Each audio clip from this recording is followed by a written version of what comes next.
Anna est une personne très importante, faisant partie bien sûr de la famille de Linda.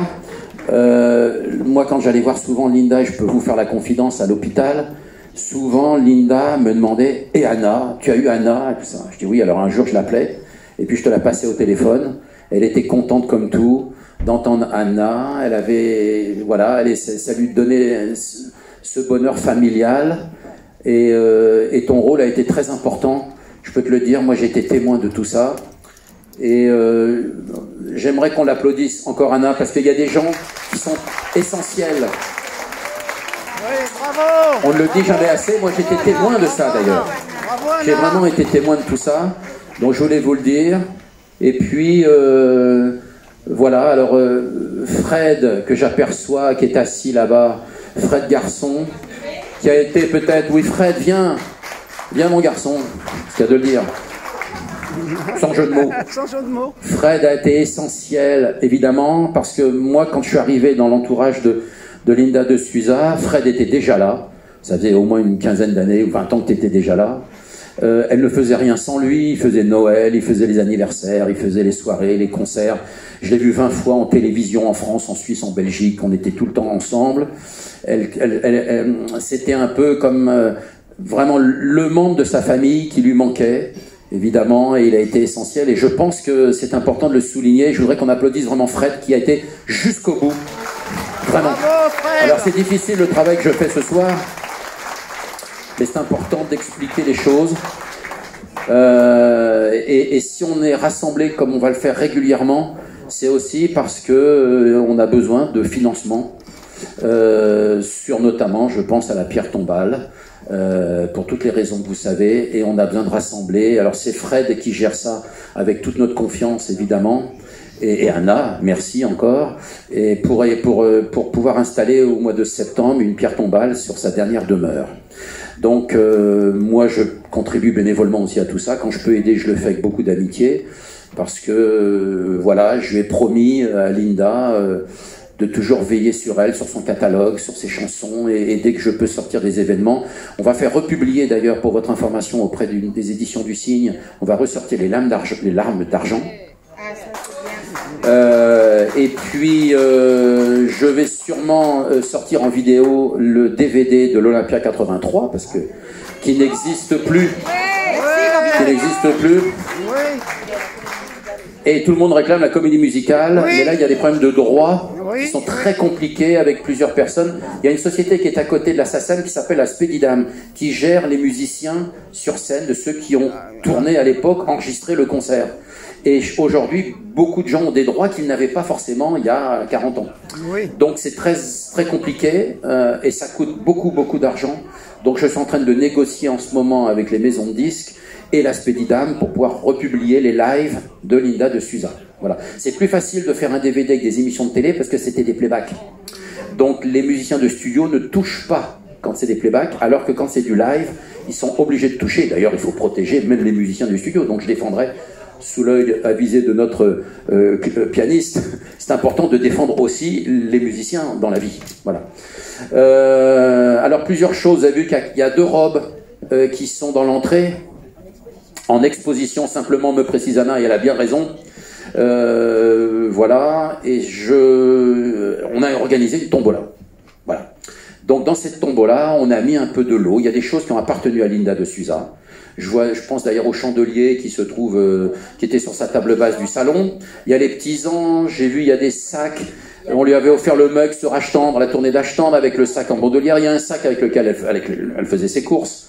Enfin, il y a des choses, moi j'ai mis quelques lots aussi, de l'Olympia, de certains artistes dont je me suis occupé aussi par ailleurs. Je vous ai mis un dictionnaire aussi, j'ai mis des choses. Et puis on a une carte dédicacée, pratiquement, je crois, 15 jours avant qu'elle ne disparaisse, puisque je venais souvent à l'hôpital, parce qu'il y avait beaucoup de courriers qui arrivaient à mon bureau, et je tenais à répondre à toutes les lettres, comme me l'avait demandé Linda. Donc je lui avais fait signer quelques cartes d'avance, comme il m'en restait, j'en ai mis une dans la tombola, qui a été signée pratiquement 15 jours avant sa disparition. Et puis avec Fred, on a une veste qui lui appartient et un t-shirt aussi, qui sont dans l'entrée, qui seront mises dans la tombola. Donc n'hésitez pas, surtout, à prendre vos tickets de tombola. Ils sont vendus combien, ces tickets de tombola? 10 €. 10 euros. Non mais c'est rien. Vous vous rendez compte, 10 euros, vous allez repartir peut-être avec un chandelier, une veste, un t-shirt de Linda, ou d'autres accessoires, livres, DVD, CD, enfin on a mis plein de choses. Pardon? Les petits anges, ils étaient sur sa télé, sa cheminée, sur la cheminée. Oh ben, il y en avait, il y avait des vierges, et puis des petits anges et tout ça, il y avait tout ce qu'il faut. Ah, c'était Dan qui lui avait offert en plus, mais c'est magnifique. Cette transmission est formidable. T'as pris ton ticket, Dan? Parce que ça se trouve, tu vas retomber dessus. Tu vas les récupérer, finalement. Bon. Comme la chaise, hein. Voilà. Ah, c'est ça qui est drôle, ça c'est machin. Oui, alors Dan, j'ai rien dit sur notre ami Dan, mais Linda l'appréciait énormément. D'abord parce que c'était un artiste, un compatriote. Viens ici un peu. Parce que d'abord c'était un vrai compatriote et tout ça. Et puis tu chantais en portugais, enfin, etc. Tu l'appelais souvent quand tu faisais des radios, tu faisais faire des lives avec Linda. Voilà. Et il a toujours bien organisé, donc c'est un peu normal qu'il soit là ce soir et j'aimerais qu'on l'applaudisse 2 fois. Voilà. Merci Dan, bravo.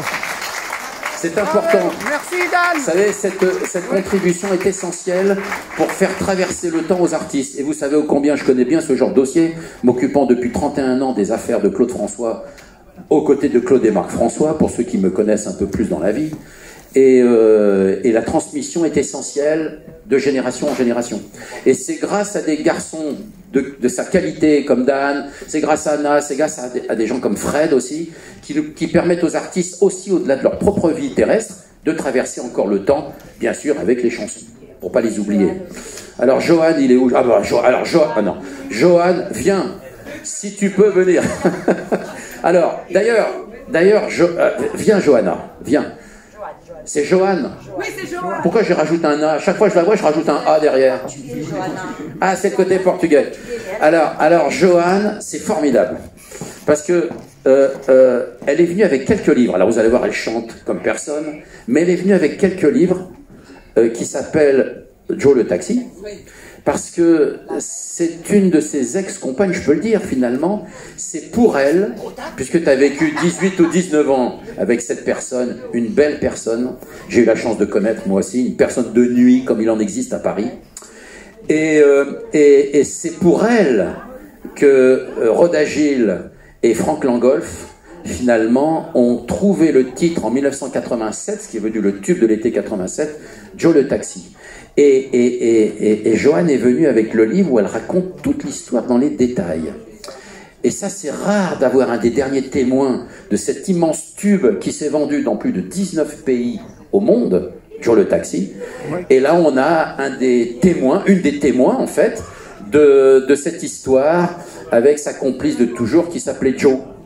Comme la chanson Joe le Taxi. Je te laisse le micro parce que moi, je peux tenir 4 heures. Hein. Vous avez remarqué ou pas? Fabien Lecoeuvre, sous vos applaudissements, mesdames et messieurs. Bravo, merci. Dis donc, c'est quand même rare, un Fabien Lecoeuvre quand même dans la vie d'un artiste, je trouve. Parce que je sais pas si d'autres auraient fait, je sais pas, cette présence, cette amitié qui perdure au-delà de la mort avec Linda. Et j'aimerais vraiment qu'on l'applaudisse bien fort, et c'est du fond du cœur que je le dis. Vraiment, Fabien. Non mais j'avais une vraie complicité avec Linda. Parce qu'elle avait tellement été finalement abusée par bon nombre de gens de ce métier. C'est un métier compliqué, il faut savoir nager en eau trouble, n'est-ce pas Fred? C'est un métier pas simple. Moi j'ai la chance de faire ce métier depuis déjà 43, 44 ans. Et oui, je ne fais pas mon âge. Alors vous avez vu que j'ai un cocard, vous avez vu? J'ai un cocard sur l'œil. C'est Anna qui m'a tapé la semaine. Mais non. En fait, vous savez, j'ai une grande bibliothèque. J'ai une maison pas très loin, je suis à 20 km à peine. Et puis j'ai une grande bibliothèque, j'ai tiré un livre, il y a un autre livre qui est venu avec et qui est venu me frapper l'œil. C'était il y a 4 jours. Putain, je suis sorti avec un œil, j'avais un beurre noir. J'ai dit, bon, je vais quand même pas annuler ce soir. Si je vais venir, je vais raconter mon livre que j'ai pris sur la figure. Et puis voilà. Personne m'a battu. C'est parce que non, c'est pas un dictionnaire. C'est un livre moins gros qu'un dictionnaire, heureusement. Donc voilà. Et non, alors j'avais beaucoup d'amitié avec Linda parce que on s'était reconnus. Elle avait cette espèce de souffrance, et puis elle pouvait tout me dire parce qu'elle savait, je connaissais, j'avais connu Claude Carrère, j'avais connu tous ces gens qui ont contribué, qui ont été importants dans sa carrière, parce que Carrère, c'était Carrère, on sait bien toutes les légendes qui tournent autour de lui, mais c'est lui qui lui a mis le pied à l'étrier, finalement, la première fois, qui a cru en elle. Il a été très important, et en même temps, après, il est devenu son pire ennemi. Donc c'est toujours fascinant dans les histoires, comme ça. Et donc, moi je connaissais Carrère aussi, donc je connaissais le personnage qu'il était. Et que ce soit Sheila, que ce soit Linda de Souza, et toutes les artistes qui sont passées chez Carrère, évidemment, elles se sont toutes plaintes après, parce qu'il y avait des contes et des choses un peu compliquées, et qu'on n'arrivait pas à expliquer toujours. Voilà, donc voilà, et je sais qu'un jour j'avais appris à Linda la disparition de Claude Carrère. Elle a ouvert une bouteille de champagne. Non mais... non, mais elle ne pouvait pas. Mais elle était... Oui, c'est une expression, bien sûr. Et donc, c'est... Voilà, parce que ça a été à la fois celui qui lui a permis d'exister et de faire sa première télévision, et en même temps celui qui avait quand même... qui s'était un peu servi sur des doubles identités et tout ça. Pour ceux qui connaissaient bien Linda, elle nous racontait souvent cette histoire. Donc voilà, donc on s'est reconnus, et puis je sais pas, on avait cette espèce d'amitié au-delà du travail, et puis je lui ai fait des promesses que même au-delà de nos propres vies, je serai toujours là, je veillerai avec ces petits dont Fred faisait partie. Donc il y a tout un tas de garçons comme ça merveilleux qui entouraient Linda, et je crois qu'il faut le raconter, le dire, parce qu'elle était finalement très entourée, très entourée. Ce qu'on a lu dans les journaux au moment de sa disparition, j'en ai pas cru un mot, parce que quand Fred, on le savait, quand on a dit elle est partie, elle nous a quittés seule, abandonnée, ce qui était totalement faux. Moi je connaissais bien les gens qui travaillaient aussi pour elle, indirectement ou directement, et je peux vous dire qu'elle était très entourée, même à l'hôpital, jusqu'à son dernier souffle, vraiment. Donc voilà, tout ça, après les gens racontent un peu ce qu'ils veulent, mais c'est pas tout à fait la vérité, et j'aime bien la rétablir. Johan, tu es d'accord ? D'accord. Tu sais qu'ils attendent tes chansons, hein? Non. Non mais moi je veux encore des histoires de Fabien Lecoeur, on peut rester jusqu'à 2h du matin. Alors, la première télé de Linda de Souza, bon ça c'est quand même assez exceptionnel, parce qu'en fait au départ... Alors, il y a une petite confusion dans tout ça. Sa première télé, c'est le 26 mars 1978. Claude François est mort le 11 mars 1978, puisqu'il devait faire l'émission du 12 qui passait le lendemain. Donc en fait, ce qui s'est passé, c'est qu'elle devait faire l'émission, non pas à la place de Claude François qui s'y trouvait disparu, mais réellement, Evelyne Bugui a participé à une émission qu'a fait Michel Drucker, et Evelyne Bugui a dit, tu sais, je m'occupe en ce moment d'une jeune fille qui vient d'arriver en France, qui s'appelle Linda de Souza, j'aimerais que tu la prennes dans l'émission.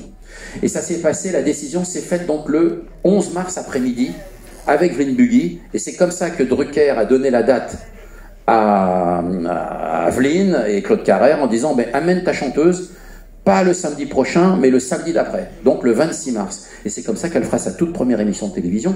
Et il faut se rappeler qu'en 1978, quand vous participiez à une émission de télé, comme les Rendez-vous du dimanche, le titre de l'émission de Michel Drucker, qui était produite par Françoise Coquet, Michel Drucker et toute l'équipe qui existe encore aujourd'hui, eh bien, vous étiez regardé par entre 6 et 8 millions de personnes. Donc, pour lancer une personnalité comme Linda, avec le talent qu'elle avait dans la voix, parce que c'est une des plus belles voix de la chanson, il faut le rappeler quand même, oui. Comme Dalida, comme Piaf, elle a en tout cas marqué cette génération-là. Une télé, c'était entre 6 et 8 millions de personnes. La carrière était lancée, évidemment, derrière.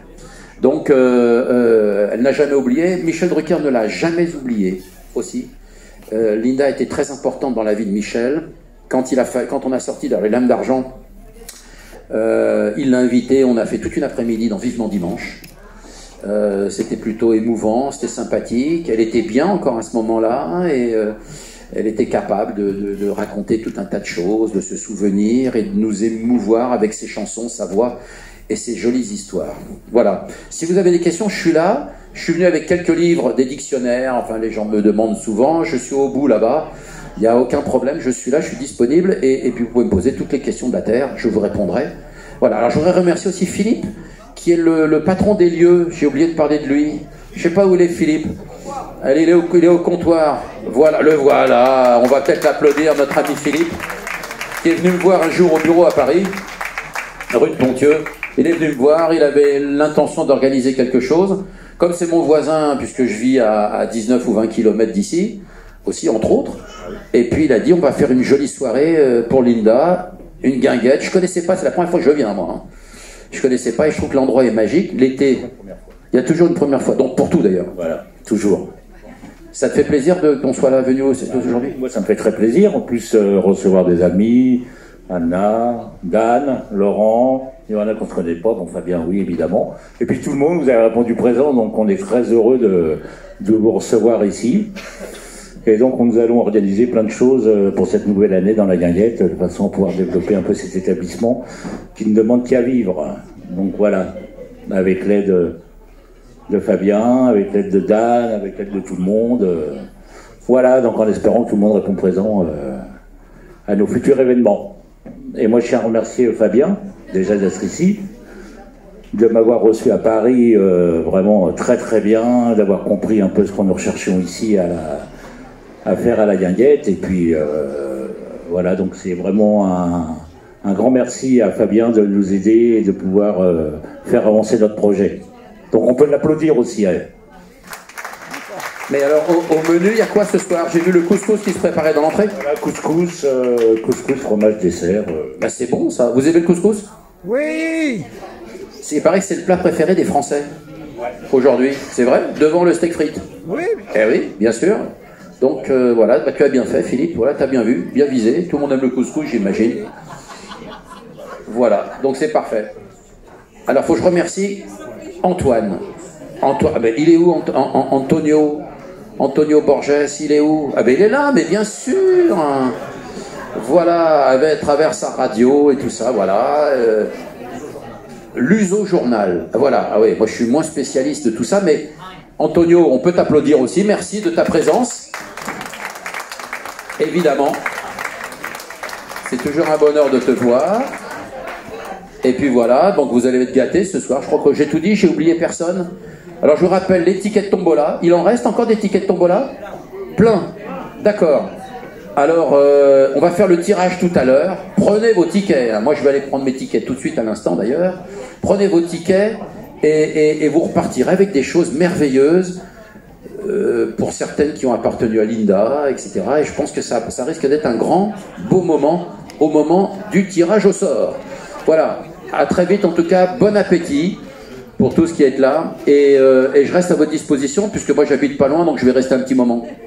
Qu'est-ce que vous en pensez? Puis je vais goûter ce couscous. Parfait. Merci en tout cas, et bonne soirée, bonne fin de soirée à vous. À bientôt. Obrigado!